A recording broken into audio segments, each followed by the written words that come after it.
Hello and welcome to ACS Golf and this week's review. This week we are looking at the Titleist T200 irons. I've actually had the 5.2 gap wedge in the bag for the past couple of weeks, really testing these guys out. And the main reason I picked them up is because these are the 2019 model. You have the new ones actually going to be coming out this year. They're just being tested. And then you have the 2021 model, and then you've got these guys. And I've seen a review on these versus the T200 from 2021. Now, the difference in looks is quite a big thing. You can't see the weight here, etc. But performance-wise, they're very similar.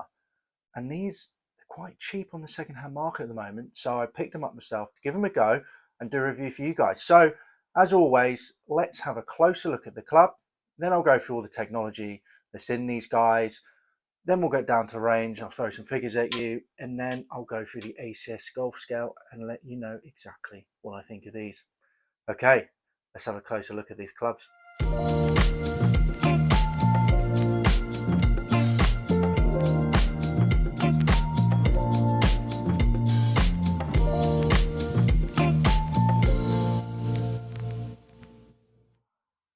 So there you go, a closer look at the clubs.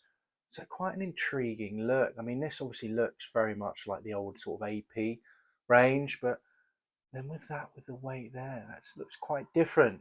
You know, you don't normally see the weight being shown like that. Normally in clubs, you sort of they're hidden, really. But I think generally very sleek, good-looking irons. Now, getting into technology about these guys, obviously straight away off the bat, they're from Titleist. There's going to be a lot in there, but what you'll notice is the 5 and the 8 actually look different. Now, the reason for that is it's a bit of a progression set where 7 up to I think 4 iron, maybe do I do a 3 iron?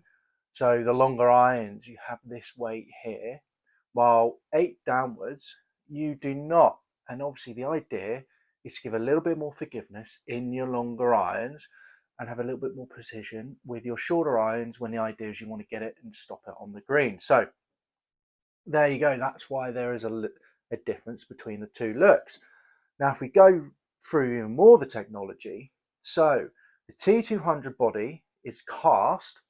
So it's a cast body while the face is forged. So there you go. So the face is actually forged to give you that sort of forged feel, but they've actually done the rest of the irons actually cast with an L-shaped face that wraps around the sole of the club. Actually going around there. Now the idea of this is improves ball speed on shots hit low off the face, so a bit more forgiveness, and also reduce the spin. So the idea is, you know, you get that distance out of them, you know, more spin, and it can tend to stop quicker. The faces are relatively new to better player irons, and the T200 have done a good job of blending distance tech into a compact head, because that's what these guys are. The Lofts on are relatively quite strong, but the idea is to have that sort of player's iron, but with a little bit added more forgiveness and obviously that good distance. And that's why they sort of sit in the middle of the category, where you had the T100s, which was sort of the very much the player's iron. The T100S was the player's iron with a little bit more distance, sorry, T100S. And then you had the T200, which is sort of a little bit more distance and a little bit more forgiveness. And then you had the T300, which was very much for the sort of higher handicapper, lots of forgiveness, lots of distance, big old chunky things. Now, to keep on going with the technology, the center of the cavity is polymer that's been developed in conjunction with Titleist ball development to improve the feel. Combination of the face and head style improves the acoustics, and it's particularly noticeable in the longer irons, so it feels a lot more solid than the AP3s, which these replaced. The shorter irons may sound a little bit more mute than the equivalent in the T100 or 6.2 Ford CB, as you might expect, but they're still pretty good for a cavity back iron. So there you go. They really sort of looked into that, sort of the idea of the sound as well with the irons. So here we go. So the short irons are plain, and just drop that on the speaker then. The short irons are plain cavity backs, but the 7 iron upwards, as I mentioned before, the technology comes in. So Titleists have an average of 90 grams of dual density tungsten into the heel and the toe of the head, so put down that 8 iron. So the heel there and the toe, so put tungsten there obviously to aid that forgiveness. This is nearly 50% more than the 66-gram average found in the original models, the AP3, and shows how much weight has been saved in the rest of the head to accommodate the extra tungsten. Because this is what all clubs are about. They're not about perhaps making them lighter. The point is to make them lighter in positions where you don't need that extra weight, so you can move the weight around to obviously aid ball flight, aid distance, aid forgiveness, etc. And that's what Titleist has done, specifically in the 7 going up. So having all the weight on each side of the head, stabilize it through impact, and should result in better shots off centered hits. The idea of having the weight there, should aid those hits when you miss the middle of the club. So there you go. Now you've also got obviously a little bit more weight there in the middle as well to obviously help that sort of forgiveness side aspect of it as well. So a lot of forgiveness in there. And obviously when it comes down to Titleist, you had these really good shafts, AMT blacks, True Temper. I had this in stiff S300, which are, very good, quite stiff, I'd say, compared to other sort of stiff shafts. Not too much give, to be honest. So yeah, so there's all the technology in the clubs. Now, this is sort of, not only is it built for distance, but it's all built for the accuracy as well. So very much blending for people who want to be able to shape shots, to want to be able to sort of hit the green and stop it. This is very much aimed at that category of player. So let's get down to the range. Let's have a look at the figures, and then we'll come back here and we'll talk about the ACS golf scale. Okay, see you in a bit. Right, so just before we get to the range, actually, one thing I forgot to mention to you guys is actually the loft of these clubs. So I'm just going to run through that now. So the 4 iron is 21 degrees, 5 iron is 24 degrees, 6 iron 27, 7 iron 30 degrees, 8 iron 34 degrees, 9 iron 38 degrees, pitch wedge 43 degrees, and then the gap wedge 48 degrees. So these are actually quite strong lofted clubs.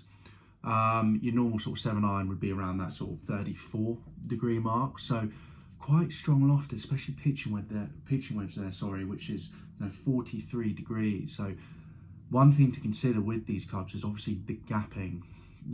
43 degrees, suddenly you might have to have a gap wedge of 48 and then another gap wedge of 52. So there is definite thoughts there with the gapping when looking at these clubs. I mean, the reason they've done it obviously is to help increase the distance. Stronger loft generally means more distance, but also, with the way they've set their club up with the weights, etc., you still do get that good launch with the ball. So there you go. I just add that in before we get down to the range. Now let's get down to the range and let's get those figures for you. So here I am down at Silvermere driving range with the 9 iron, the 7 iron and the 5 iron. I have had these clubs in the bag for a while now, so obviously I have tested distance for all of them, but I thought I'd just go through these 3 today for you.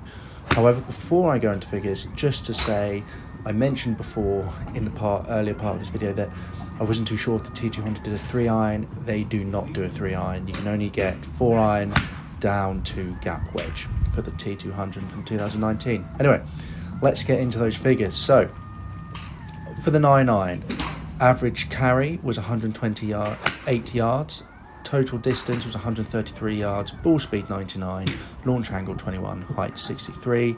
7 iron, average carry was 151 yards, total distance 162 yards, ball speed was 110 miles per hour, lie angle was 20, launch angle was 20, and height was 69.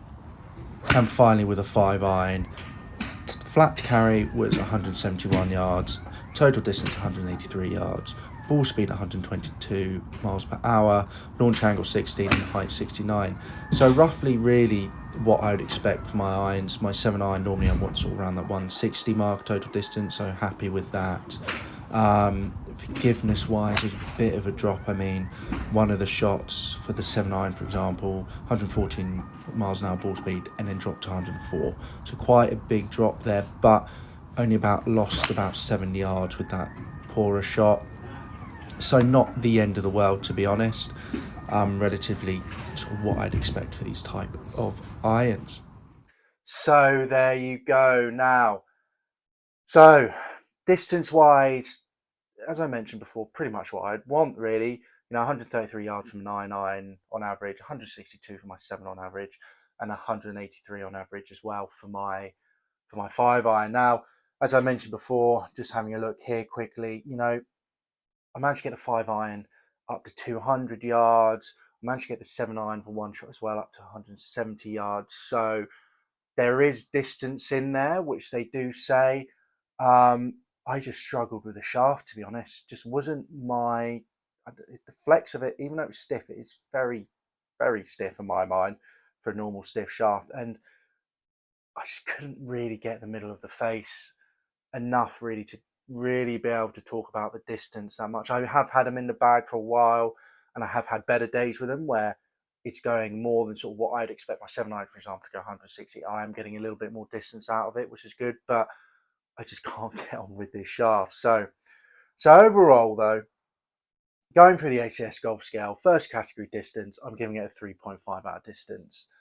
Um, Better than my average, which I'd say was 2.5. So that's when it's 160, 7 iron. Because I think if the shaft was good for you, maybe if you put a regular in there for me, might work a little bit better, a little bit more flex in it.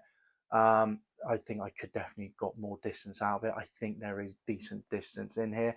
I'm not saying it's as long as my JPX hot metals I have behind me. Definitely not. I'm not saying it will be as long as the T300s if I had it in the right sort of settings for me. But I think it's a good solid distance for a compact head. So 3.5 for the distance. Now, going on to the feel, obviously, even though it's a forged face, it's still not a fully forged club. The rest of it is cast. And I think that really did affect it a bit. I was expecting it to feel a little bit better, to be honest, being sort of the middle range club. But it just wasn't quite there for me. It's still good feel, so 3.5 out of 5, but I was hoping for more of a 4 and up, to be honest, especially when I'm sort of looking at sort of more players, irons. I would expect a little bit more feel. So it was quite difficult. Out the middle, it still felt very nice, but it was quite difficult to know exactly why I missed the ball. So 3.5, not bad, pretty better than average, but for the type of club this is, I would hope for more, to be honest, for me anyway. Um, Looks, I think they look very sleek. I quite enjoy actually that little sort of exposed weight there. They are nice compact heads, relatively low, small bottom there and sort of small top line as well, which I do like. I prefer that. That's the only issue I have with my JPXs at the moment. Hot metal, obviously, great distance, great forgiveness, love them, but they're a little bit chunky behind the ball. So for looks wise, I'd say 3.5. Nice, but they're definitely sleeker looking model things out there. Obviously, some people will not like this, will not like that sort of gap there as well. So, and I personally think the model before these were better looking, and I think probably the T200s 2021 were better looking. So, but not bad, still a good looking club. So 3.5. Now, forgiveness. So one of the main reasons I also picked this up is because I am looking for myself another set of irons to go in my bag. I love my JPXs, but they are very much big, chunky. Well, not that chunky actually. Do check out my review of them, but they're very bit thicker top line that I would personally like. And I went for these because I used to play MP20 MMCs, which I really enjoyed and really did get on well with. But in the winter, when it was a bit cold, I needed a little bit more forgiveness. So I've actually got rid of them. And I was hoping that these would be it. I was hoping that this would be giving me a little bit more forgiveness that on a cold winter's day I'd be comfortable to have them in a bag and confident that I'll be able to get around the course and do a good score.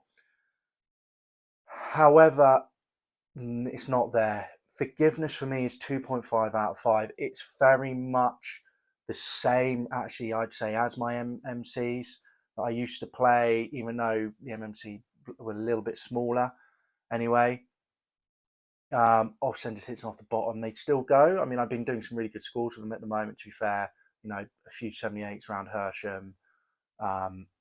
a few, I think 84 around silver mirror as well. So I've had some good score to them, but it's because it's a little bit warmer and I'm getting that sort of roll. And even though I'm not hitting it bad, it's not ending up that bad because of the way the course is. In winter, I would definitely be punished. So not that much forgiveness really. If you're looking at this club, even if you're high handicap and you strike your irons really well, then yes, have a look. But for me, very much make sure you're mid handicap and lower if you're trying to pick up something like this. So there you go. Now, price.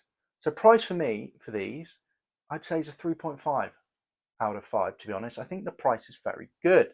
So if we're looking on the second hand market at the moment, I picked this up, so 5-2 gap wedge for £350. So that is around $440, bit below that. And that's very good for Titleist irons and pretty good neck, 5 to gap wedge, 7 irons, not bad at all. And looking on eBay, you can get 4 to pitching wedge in good condition for £370, around that $460 mark. 5 to pitching wedge as well for the same sort of price. So, even if you're looking on something like Golf Bidder, second-hand marketplace, a bit like Replay Golf, etc., over here in the UK, then 5 to pitching wedge, maybe not in the greatest condition, but still pretty good condition because Golf Bidder specifically don't sell stuff that's really battered. You're looking about £400 and then about $510. So the price for what these irons are is very good, I think, and that's why I think they're possibly, if someone is out there, if you're watching this and you're out there and you're looking for an iron where you want a little bit of forgiveness, which you do get, but you still want to be able to play. You want something compact behind the ball. You want a big name that you can trust, and you want that little bit more sort of distance as well. I definitely think these are a good option. Compared to 2021, not much has changed. I watched a review the other day, as I mentioned before at the beginning of this video. They pretty much say they're exactly the same, apart from the aesthetics. Obviously, they've changed the look a little bit. Um, they're exactly the same distance, etc. So if you're looking for this type of iron, you like Titleist, you want that sort of cavity back that's gonna give you performance, gonna give you, good distance, and you're a good striker of the ball, but you every now and again need that little bit of forgiveness, then I definitely think the T200s are a great bargain. But just if you never played AMT Black before, just be aware of these shafts. I mean, I really was quite surprised with it. It took me quite a while to get used to it. So yes, be aware of them. For me, just a little bit more stiffer than I'd expect. So there you go. All right, guys, I hope you enjoyed this review of the Titleist T200. Just to finish up summary, will it be going in my bag? Unfortunately, no. Only mainly because, number one, I just want that little bit more forgiveness. And number two, it's just the shafts. I just personally can't get on with the shafts. Some of you guys might, these are really well-known shafts and, a lot of people love them. But for me, they're just not the shafts for me. So there you go. So give this video a like if you enjoyed it. Comment down below, do you play Titleist irons? What do you think of them? Do you enjoy them? Or, have you played them before but decided to go for something else? Do let me know. And also let me know if you play with these AMT shafts and what you think of them as well, because I'm sure some of you guys out here might say they're the softest things in the world. But for me, I just don't know. I want to try and bend it. Normally there's a little bit of flex, but it's not there. Anyway, there you go. And remember, guys, subscribe to the channel. Weekly videos every Sunday released of new equipment reviews. We've got some cracking stuff coming up. All right, guys. Well, I'll see you next week. Enjoy your week of golf. Bye bye.